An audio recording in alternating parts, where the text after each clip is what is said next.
할렐루야. 아멘. 오늘도 이 새벽 하나님께서 베푸시는 은혜로 기쁨과 감격이 우리 가운데 있기를 소원합니다. 어제는 저희 부모님의 결혼 기념일이었거든요. 어머니가 몸이 많이 불편하셔서 외출을 거의 안 하시는 편인데 어제는 동네에 맛집 가셔서 갈비탕을 같이 드시고 오셨다고 커피도 한잔 했다고 사진을 올려주셨더라고요. 그래서 제가 전화해서 두 분이 그때 결혼을 해주셔서 참 감사하다. 덕분에 제가 이 세상에 있지 않겠습니까? 이렇게 말씀드리고 엄마한테 엄마 어떤 너 아빠랑 결혼하기 잘했나? 그랬더니 엄마가 그래 잘했다 이렇게 말씀하시더라고요. 그래서 오랜만에 웃었던 것 같습니다. 그러고 보니 며칠 전에 또 제가 지금의 남편과 교제를 시작했던 날이었어요. 벌써 저희가 17년 됐거든요. 처음 연애할 때가 생각났습니다. 혹시 여러분들도 처음 만났을 때라던가 첫 데이트 때라던가 처음 손잡았을 때라던가 이런 것들이 기억이 나시는지 아무도 끄떡끄떡하지 않으시네요. 기억이 안 나시는 걸까요? 기억하고 싶지 않으신 건 아니시죠? 그 연애를 시작하고 처음에는 만나기만 하면 행복하고 세상은 간 곳 없고 둘만 존재하는 것 같은 느낌이고 이 오빠가 내게 해주는 말은 전부 드라마 대사 같고 세상에 이런 사랑이 존재하다니 그런 마음이 들었던 것 같아요. 마치 내가 하는 이 사랑이 아주 대단하고 특별한 것만 같이 느껴집니다. 그러나 사계절을 한 번, 두 번을 겪고 나니 익숙하고 편안하지만 그 반짝이고 특별하던 기분이 좀 사라질 때쯤 카페에 혼자 앉아서 과제를 하고 있었습니다. 옆에 여자애들이 하는 대화가 들리더라고요. 갓 연애를 시작한 것으로 보이는 한 여학생이 얼마 전에 100일이었는데 오빠가 이렇게 해줬고 이런 말을 해줬고 하고 이야기하는데 너무 놀라서 그 여자애를 쳐다봤지 뭡니까? 그 오빠가 내 오빠가 아닐까 싶을 정도로 너무 비슷한 말을 하고 비슷한 행동을 하는 거예요. 그러다 반대쪽에 앉은 한 커플이 나누는 대화를 들었는데 여자친구가 남자친구한테 섭섭하다면서 어떻게 오빠가 나한테 이럴 수가 있냐 하고 이야기하는데 소름 끼칠 정도로 제가 남자친구에게 섭섭하다고 하는 이야기들과 닮아 있었습니다. 그날 저는 그런 생각을 했습니다. 우리는 정말 특별하다고 생각하는 보편적인 사랑을 하는구나. 이 세상의 주인공이 내가 아닐 수도 있겠다. 어쩌면 거대한 시스템 속에서 짜여진 프로그램을 따라 살아가는 건 아닐까? 나라는 한 인간은 바닷가의 수많은 모래알 중 하나, 수없이 내려앉은 먼지들 중 하나가 아닐까 하는 생각이 들었습니다. 그러나 또 한편 생각해보면 내 인생에서는 나를 빼고는 어떤 서사도 이루어질 수 없으니 그래도 내 인생에서는 내가 반드시 필요한 존재겠구나, 내가 주인공이겠구나 하는 생각이 들었습니다. 오늘 본문 말씀에 등장하는 세례 요한을 묵상하는 가운데 이 기억들이 계속 떠올랐습니다. 세례 요한은 누구입니까? 요한의 1장 6절에서 7절에 보면 하나님께로부터 보내심을 받은 사람이 있으니 그의 이름은 요한이라. 그가 증언하러 왔으니 곧 빛에 대하여 증언하고 모든 사람이 자기로 말미암아 믿게 하려 함이라 하고 말씀하고 계십니다. 이 말씀에서 빛은 무엇을 의미합니까? 네, 맞습니다. 예수 그리스도를 의미합니다. 세례 요한은 예수 그리스도를 증언하기 위해 하나님께로부터 보내심을 받은 자입니다. 그는 자신을 일러 1장 23절에서 나는 선지자 이사야의 말과 같이 주의 길을 곧게 하라고 광야에서 외치는 자의 소리로라 했습니다. 요한은 광야에서 계속해서 복음을 전하고 사람들에게 회개하라고 외쳤습니다. 수많은 사람들이 몰려와 그에게 세례를 받고 회개하고 돌이키는 역사들이 나타났습니다. 제자들도 많이 생겼습니다. 그러나 곧 예수님께서 세상에 자신을 드러내시고 요한은 예수님이 하나님의 아들이심을, 세상을 구원할 메시아이심을 증거합니다. 그리고 오늘의 본문을 보면 요한의 제자들이 요한에게 나와 이렇게 말합니다. 선생님께서 증언하시던 그 사람이 저쪽에서 세례를 베푸는데 사람들이 다 그리로 가고 있어요. 제자들은 아마도 우리 선생님이 훨씬 유명하고 훨씬 오래전부터 여기서 세례를 베풀고 있었는데 제자들도 무리 들고 갑자기 나타난 예수님께 가버리니 걱정도 되고 화도 나고 시기 질투의 마음도 들어 이렇게 말한 것입니다. 그런데 요한은 오히려 이렇게 말했다고 성경은 말씀하고 있습니다. 그는 흥하여야 하겠고 나는 쇠하여야 하리라. 오늘 이 말씀을 통해 우리는 세 가지를 생각해 볼 수 있습니다. 첫 번째는 하나님께서 예수님을 위해 보내신 세례 요한이고요. 두 번째는 하나님께서 우리를 위해 보내신 예수님의 십자가이며, 세 번째는 하나님께서 나를 위해 보내신 교회 공동체입니다. 먼저 하나님께서는 예수님의 길을 예비하기 위해 세례 요한을 보내셨습니다. 세례 요한은 자신을 부르신 하나님의 뜻을 분명히 알았습니다. 그는 예수님께 세례를 베풀고 사람들 앞에서 빛 대신 예수님을 증거했습니다. 그리고 오늘 본문 말씀 3장 24절에 요한이 아직 옥에 갇히지 아니하였더라고 말씀하고 계시는데, 요한이 옥에 갇히는 그 시점부터 예수님의 공생애가 본격적으로 시작되었습니다. 요한은 철저하게 예수님의 길을 예비하는 조연이었습니다. 하나님께서 연출하시는, 계획하고 이미 짜놓으신 프로그램 안에 지나가는 엑스트라 같은 것일지도 모릅니다. 제자들이 볼 때도 뒤에 나타난 이름 없는 누군가 때문에 제자도 따르는 무리들도 다 뺏기는 바보 같은 인물일지도 모릅니다. 만약 우리가 세례 요한의 자리에 있었다면 우리는 예수님을 시기하고 질투했을지도 모릅니다. 조금은 억울했을지도 모르죠.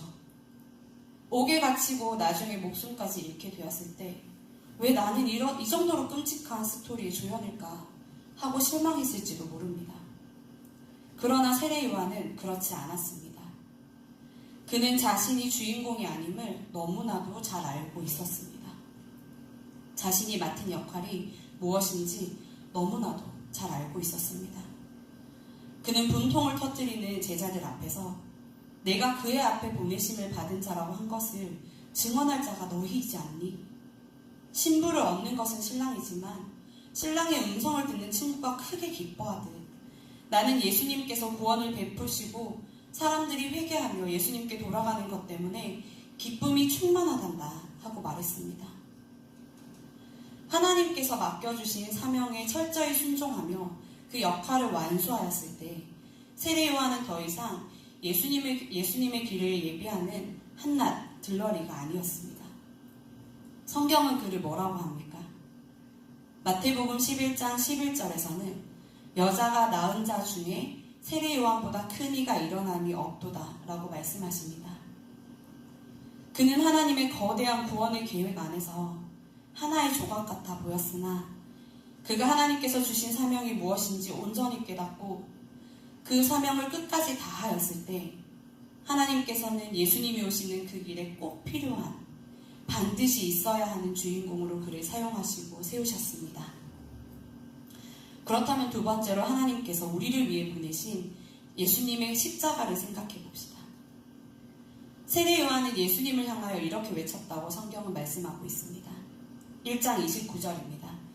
이튿날 요한이 예수께서 자기에게 나아오심을 보고 이르되 보라, 세상 죄를 지고 가는 하나님의 어린 양이로다.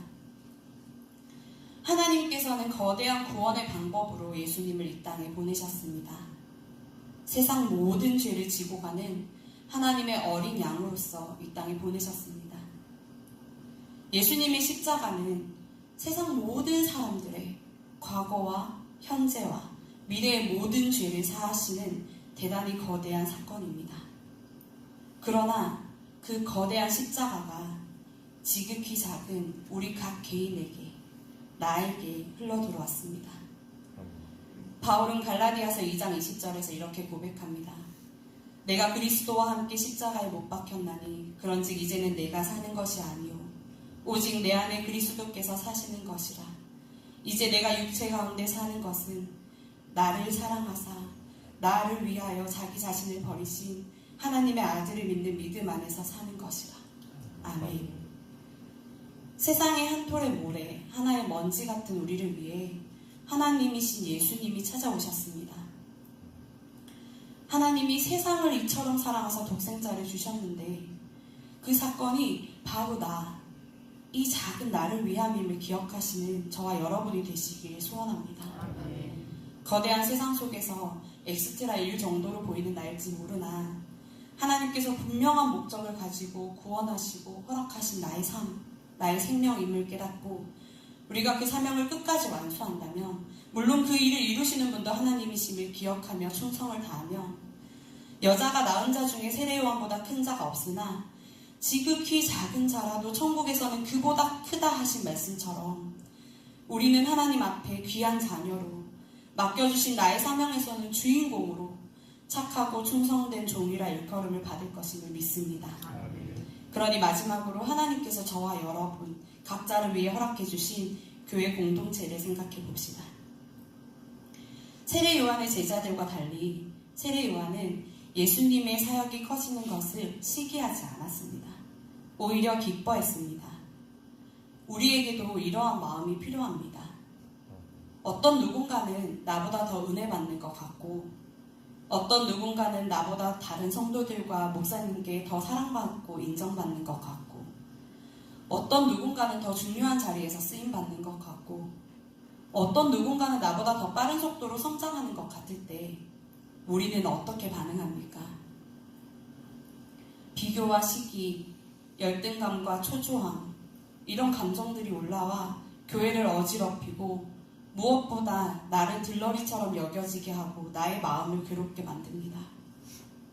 하나님 앞에서 그 십자가로 인한 기쁨과 감사를, 그 감격을 잃어버리게 합니다. 그러나 세례 요한이 한 고백을 기억합시다. 그는 흥하여야 하겠고 나는 쇠하여야 하리라. 이 말씀에서 쇠하는 것은 이제 나는 별 볼 일 없이 저 뒷길로 사라져 버려야지, 나는 실패자야, 이런 의미가 아닙니다.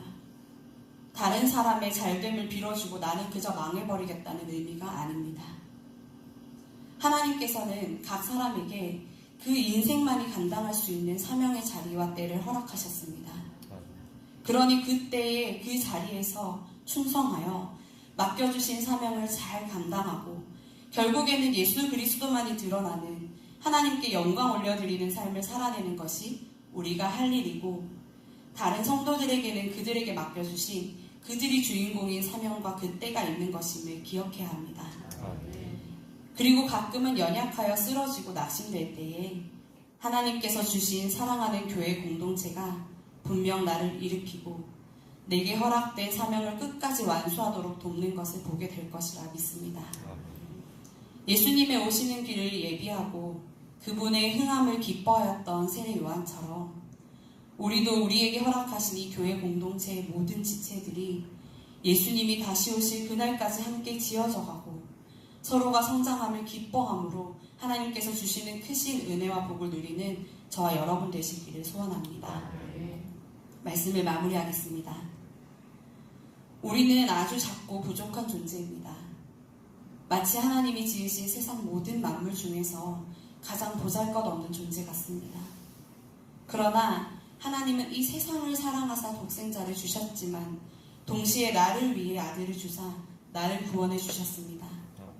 하나님은 우리 개개인을 지명하여 부르셨고 각자에게 주인공으로 끝까지 완수해야 할 사명을 허락하셨습니다. 하나님께서 너만이 할 수 있는 일이란다, 나는 너를 통해 이 일을 이루려고 한단다 하고 말씀하십니다. 하나님의 나를 향하신 사랑은 유일한 것이며 특별한 것입니다. 그리고 그 모든 일들의 목적은 하나님께 영광 올려드리는 것임을 잊지 않는 저와 여러분이 되시기를 소원합니다.